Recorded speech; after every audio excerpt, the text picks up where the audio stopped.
Pot of dolphins. This is sort of going out of the bay at Twilight Beach. Look out. There you go. If you're out there, looks like about 10 or 12 out there just all swimming around that bit of reef.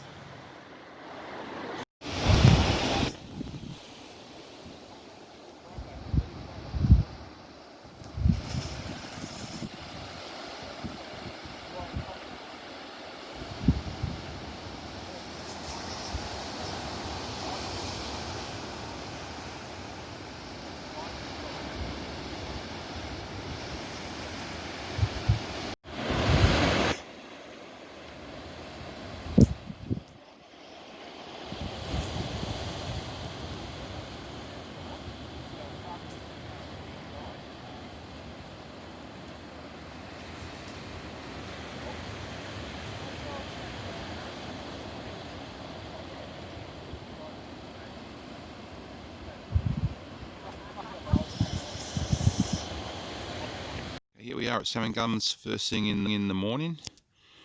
It's pretty cold, but it looks like it's a beautiful blue sky. So not really sure what we're going to do because there's nothing to do here. So we just sort of decided if we're going to drive all the way to Cal or not go quite that far today. But it's a beautiful blue sky.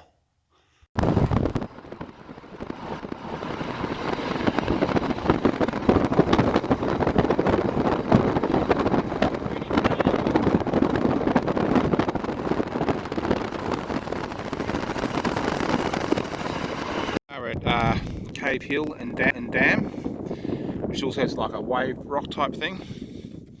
Yeah, absolutely beautiful. It's a massive, huge rock. Stand on up there is a cave up there and the wave. This goes all the way around. It's absolutely huge. It's fantastic views. What a fantastic place to go for a walk. Absolutely divine. So I just pointed over there and said that was the cave up there. We've just come around the corner and wow, I think this is actually the real cave and wave. Isn't that fantastic? Look at that. That's incredible. It's absolutely amazing. Whew. Well, we're going to take a walk up there and have a bit of a look inside. The closer we get up to here, the more amazing things are. And just like over near the cave, across the top, and there it is. That's the little wave over that side. That's absolutely incredible. That's Kerry walking up to the little wave. I think down there. Don't get dumped. So if you thought the wave rock in Hyden was amazing, smooth, just looked like a wave, this wave here is like the right. Just a big, gnarly suck in over shallow water. Just fantastic. Just got a suck, lumpy, jumping out at you. Fantastic. When you think the amazing thing here, when you compare it to, I guess, Hyden wave rock, because that's all you can really compare it with, is there's no roped off bits, there's no paths you have to go onto. Basically, you can just walk anywhere here that you want. Just be careful is about it. That's the only rule.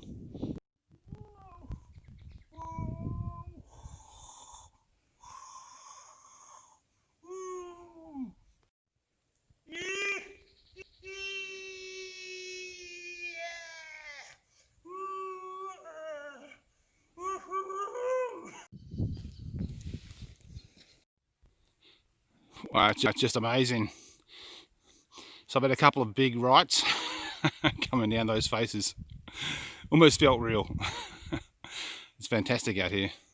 So here we are at the cave, and as you can see behind us, it's beautiful. Everything just gets better and better. Look at that. I mean, a bit of sun here, but behind me you can see the whole cave. Absolutely amazing. This place can't get any better. And we're going to go to the top and see what's going to be the dams up there too. So that's going to be pretty crazy as well, I'd say. Great stuff. So we're coming to an end of our fantastic walk around this beautiful area down at how do you say that, mate? Wujimulka, which is just off the highway. And well, as you can see, it's just everywhere you look is rock. And just a fantastic place to go walking. You see a fair bit of water around there. It's just Cave Hill, this is called, yeah. Absolutely divine place. Wish you had more time, but we got to get back because sun's going down and it's going to make it a hard drive back, and 40-50 odd k's of gravel if we got roos jumping across in front of us. Back, it actually took us quite a while because It's so much rock up there, we didn't really know which way to come, so we'd been down 3 different bits of rock, but finally found the path back to our car down here. So fingers crossed that's where it is, and we're out of here. Beautiful. I've really got lost the second time there, but now another path even further in, and we can now see the car ahead of us over there. So over there, yeah baby, we're not lost. It's alright, we had a bottle of water. So this is the reason we want to get back before the roots come out, because I mean basically everywhere we look the kangaroo shit has been really tiny, and this kangaroo poo is massive, so there's obviously some pretty big kangaroos out here, so fingers crossed they're all still sleeping somewhere. Here we are at, I can't even say the place, Widgie Mulska. And I'm just like looking at the roof of the car, and that's actually ice all over the roof of the car, sparkling there. Wow, it's freezing, and the sun's about to come up soon over there. Oh, it is absolutely freezing out here. I'm going back inside to the heater. So this is actually quite interesting. This is a hermit's camp. We're keeping pretty quiet because apparently he doesn't like people coming through here, but it was the way to Lake Lafaye, which we can't get there. It's a bit rough for the road, so we're going to go back to try another way around there. But yeah, that's where somebody apparently lives, and over there you can't see it, but there's a thing saying go away on it. So yeah, pretty radical. Let's go. So here we are going down to Lake Lafaye, and sort of a little bit of off-roading, but it's hard sand, so we can do it in the car. Luckily the Equinox has got really good ground clearance, being like a four-wheel drive variant as well, so unless we hit the sand I think we're good. But we're going to be hopefully at Lake Lafaye any minute, and there won't be too much more of this rough stuff and big ditches which require me to utilise some of my driving skills so I don't scrape the bottom of the car as we're going over some of those bigger lumps. Oh, okay, here we go, around there, up there.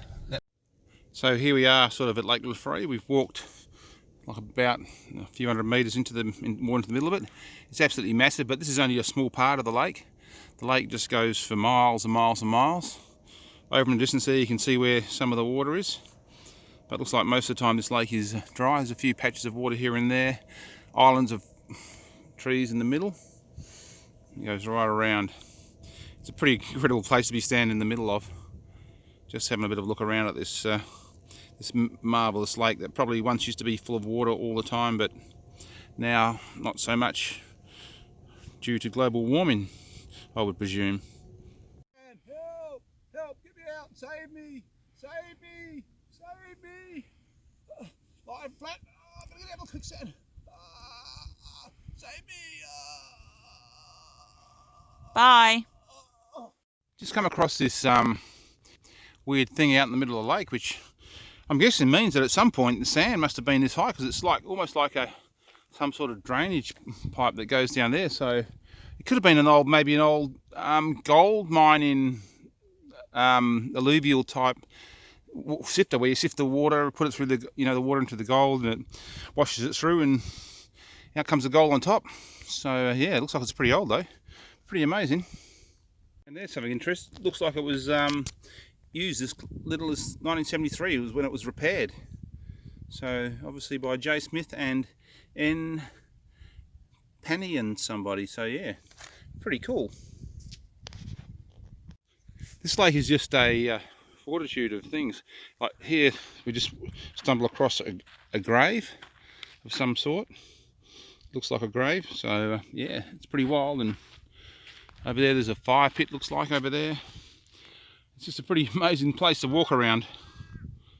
You can almost imagine the old timers sitting out here having a beer. You can see there's a beer can down there on their seats. I would say that would be a later occurrence, being that it's probably plastic and made in China. But yeah, obviously it was a fair bit of gold out here. And there's Kerry going for a bit of a walk out in the middle of nowhere. It's just a fantastic place. We've been here for like ages. We just sort of came for a quick look, but we've been wandering around for about an hour. While we're walking along, we've been looking for artifacts, and I found this ancient hatchet, I presume dating back to the Ming dynasty, because it says made in China on it. Well, there she is. Whoa, charge! Oops, she's alive still. It's okay. So we've walked right over here to near to the lake, starting. Then we decided to go back because we've been here a fair while now, and we have to leave the caravan park shortly. But our problem now is, are we over there, or did we come through that gap over there? And I'm guessing it might be over there. So yep, we go. We're going to have to try and find our way back. When these dudes were trying to look for gold here, this is where they dug the dirt from, up here basically. They dug the dirt out of here. I'm going to go a bit around there because it's a bit muddy. And they would then take the dirt up to the sluice up there and wash it through the sluice. And yeah, so I'm having a quick look for some gold around here. I might find a little piece, because you'd think there'd be some floating around, a couple of little sparkly bits. I think I must have just got a little bit of gold fever, because I've spent the last half an hour looking through the dirt around the gold sluice for gold. I sort of found what I thought was a little bit, but it was really hard to tell. But that's it. Crazy.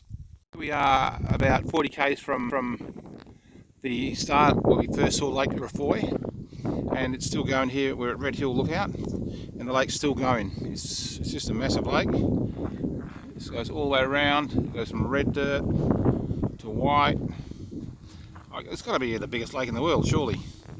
Okay, so here we are in Coolgardie, sorry. It's a really nice area. I think we've gone the wrong way, but behind me, and going to the side of it, is an old hotel, Denver City Hotel, all built in the 1890s around about. And there's a fair bit to see and do around here. We're about to do a full walk around the whole location. And I'm walking backwards, which causes me to trip over most of the time. But yeah, we're going to have a look around here and yeah, see if there's anything good. This is the Coolgardie main street, which we walk all the way around here. And basically, as you can see, it's super wide. And that, I believe, was for the days when the Flying Doctor would come in and they could actually land on the main streets. So all the streets pretty wide. So we've basically seen everything now in Coolgardie. So we're heading out to the bush now.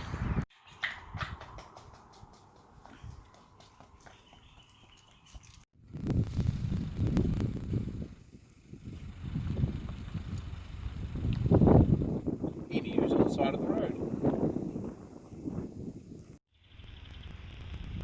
Emus drinking out of a little pothole on the side of the road.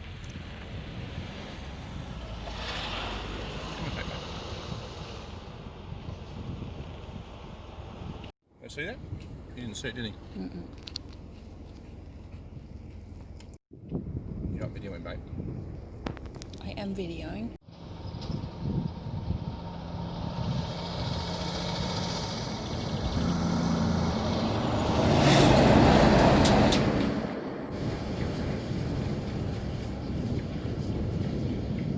Okay, so there's really one thing colder than the ocean, and that's a swimming pool. And so here we are in Coolgardie, and I'm about to face the swimming pool unheated. Let's see how that goes. Feet are in the water, and I can tell you right here, right now, it's significantly colder than seawater. Oh, it's probably going to be okay getting the legs in. Oh, Jesus. Oh my God, it's just like,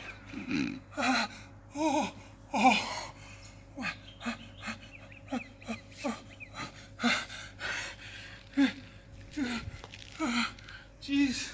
Okay. Ooh, control him. Ooh.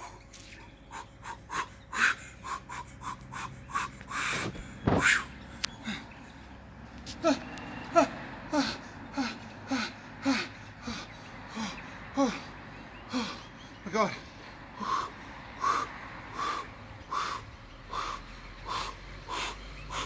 Part of the fun of holidays is obviously doing the. Okay, so all part of the fun of holidays is also doing the washing.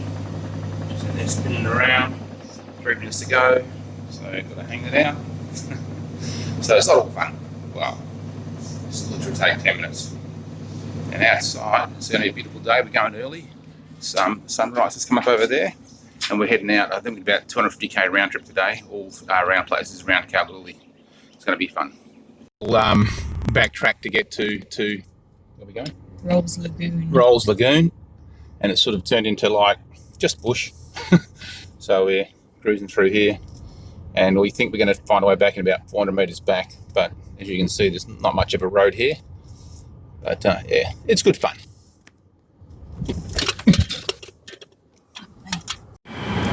So we've been driving about half hour along this track and we're having to turn back. So that's my fun for the day. Almost four-wheel driving. But yeah, it's a fair way back too, but still, that's life. So it ends up after following Google to Rolls Lagoon. The location on Google was totally wrong. So there was no tracks where we went. We went like about half an hour just into open bush before we had to turn around and come back and find that Rolls Lake was not actually 31 kilometres away, but more like 16. So Google was totally wrong. So I've taken a photo of the sign and I am going to post it when I get back, because there's no connection out here to say the real Rolls Lagoon, so that people don't go driving through the bush trying to get to a non-existent place because Google's got it so wrong. So here we are, just having a look at Paddington Goldmine. There's the big crushers over there, crushing away. It's just a mine site basically, so thought we're in Kalgoorlie. We'll have a look at a mine site. It's constantly, I think, 24/7 runs, including all the living quarters that are down there, over there. Beautiful. There it is, a 4-trailer truck. How's that one, Nathan? You like that? Look at him go. Massive. Bring in your bets. Bring in your bets. Splits! Heads or tails? Splits it is. Heads. I win. Banker wins. Call him. Call him. Heads! Lose. $10 to me. So we're just having a bit of a tour around Kalgoorlie today, and we're on the Kalkola walk, which is a little bit out of town, but so far it's been pretty nice. Nice track and lots of birds about. Kerry's really enjoying it now that she's carrying this big pack, which has got the camera, bricks, lead weights, everything in there. So yeah, anyway, Kalkola. It's a park near Kal with a lot of birds. Today, and we've come out, at the moment we're on Snake Hill, which is right above the lake, whose name is Lake Ballard. So this is a pretty famous lake in Australia, where the at certain conditions, I think the last time was Cyclone Bobby, where there's a rain out here, basically the banded silt birds basically come out here and lay their eggs. It doesn't happen very often, but it's a really important place for these birds to breed. We're at Lake Ballard, and already what you don't realise, as soon as you're off the paths, oh, see where my foot is, it's just like, it's like fully, you can't see that, it's like basically ice. Your foot slides around like you wouldn't believe it. So almost fallen over already, but survived. So now we're sticking to this nice brown path you can see below us there, and that seems to be better. But yeah, off this path where there's no footsteps, it's pretty slidey. But yeah, I guess it's a beautiful lake, empty lake. We've seen one little bit of water, and if you look over there, you might be able to see it. There's a bit of a mirage. But yeah, this is a place to go apparently.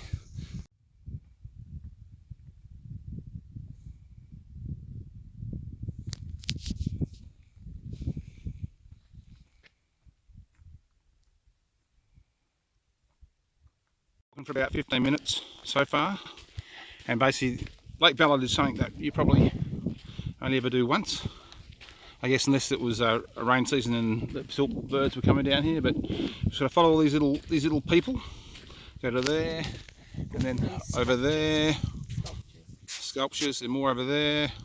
We follow all them around, come back over there, another one there, and we end up coming back somewhere Another one over there, and we're back over here at some point. Well, that's getting dizzy.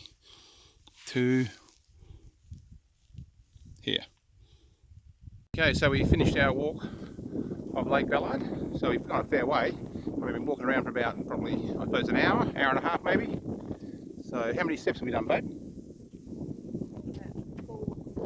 So we've done about 4Ks walking around this lake, going to each one of those little statue things. So yeah, it was actually, you know, at the end of the day, pretty cool. I found lots of bugs, like, and stuff, beetles and grasshoppers stuck in the salt, which is pretty cool. So you get a few of those later on the big camera. So in a couple of days, my drone's gone from fully working to not working well at all. Like, I think yesterday, day before, the camera at the front stopped working. So I've been putting the big camera on. If you can believe it or not, I managed to crash it into one of those single statues which is out in the middle of those salt lakes and break that blade. But on top of that is this propeller. You can probably hear that. I'll throw it in the car there. Propeller is now mostly crushed. That's what a normal one sounds like. It's this one. Still running, but I think this drone is done for, so new drone coming my way. Okay, so we've arrived at Niagara Dam, which is like, I guess, the Australian version of Niagara Falls, but basically in the middle of nowhere, and being close to the desert, probably find there's actually no falls, but just a dam. And it looks like that's it up there, so we'll have a quick look at that. I can get up this rock. And there's the dam there. Beautiful. There's a camping spot up there. So we're camping down over here. That's our little spot down over there, which is pretty cool. Looking at this dam, I'm guessing that it doesn't get full very often.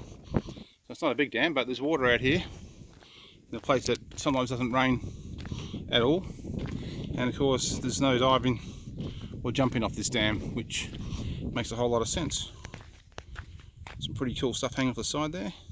That's, I guess, how they open the sluices. So we're just here at Niagara Dam, and we're just reading the sign saying a comet come and gone. And yeah, it wasn't a real comet, but as we know, tomorrow night there is going to be a comet going past, and this is actually going to be the perfect location to view that comet because there's no light pollution anywhere. So yep, tomorrow hopefully we'll be getting some photos of the comet going past. I can't remember the comet's name. What's the comet's name, my dear? I don't know. You can't remember? Okay, I shall tell you the name tomorrow. Stack of woolly wagtails flying around here. There's one of them right there. There he goes. As we walk across the dam.